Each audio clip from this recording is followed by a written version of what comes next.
There was a doctor in Canada. He was talking to a sheikh. The sheikh asked the doctor, what was the most strangest thing that you've seen in your work? He said, one day I was in the hospital, in the emergency area, and there was a young individual, an adult, around 21 years old. His name was Muhammad. He was unconscious. So he went up to him just to check what was his problem. This individual had AIDS. He got the phone number, he talked to the mother, and he said, listen, I'm the doctor at the moment here with your son. What's happened? What's going on with your son? She mentioned, oh doctor, my son has been an individual who's far from the path. Far from the path. He doesn't pray, he doesn't know anything from the Quran. He has a certain girlfriend that he's with, who he won't leave. Oh doctor, I've tried my best to guide this individual, but he doesn't listen. Anyway, after a while, this brother Muhammad, he wakes up, the doctor came to him. But the machines that were connected to him, you know, those heart monitors and all this, they started to make certain sounds. And the doctors and the nurses understood that this is a time where he may pass away. So the doctor here now, as any Muslim would do, we have to try to get him to say the Shahada. We need him to repent back to Allah subhanahu wa ta'ala.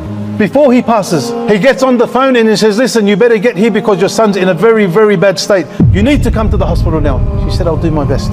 So he went now. The doctor went to the patient Muhammad and he said to him, قُل لَا إِلَهَ إِلَّا اللَّهِ. He wouldn't say anything. He said, Ya Muhammad, قُل لَا إِلَهَ إِلَّا اللَّهِ. He wouldn't say anything. Ya Muhammad, قُل لَا إِلَهَ إِلَّا اللَّهِ. Muhammad looks at him. He opens up his mouth. Here the doctor thought, that's it. He's going to say some words of beauty. He said, I want my girlfriend. Allah subhanahu wa ta'ala has stopped this individual from repenting and remembering Allah subhanahu wa ta'ala. You know the one who dies and his last words are La ilaha illallah, what happens to him? He enters Jannah. This individual was stopped due to his sins. And I'm asking you all by Allah subhanahu wa ta'ala, now is your time to come back.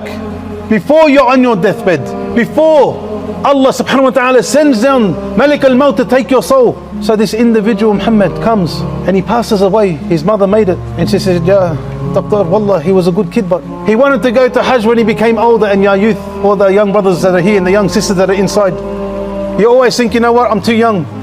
I'm too young to grow my beard. I'm too young to put on the hijab. I'm too young to dress properly. I'm too young to do this and that.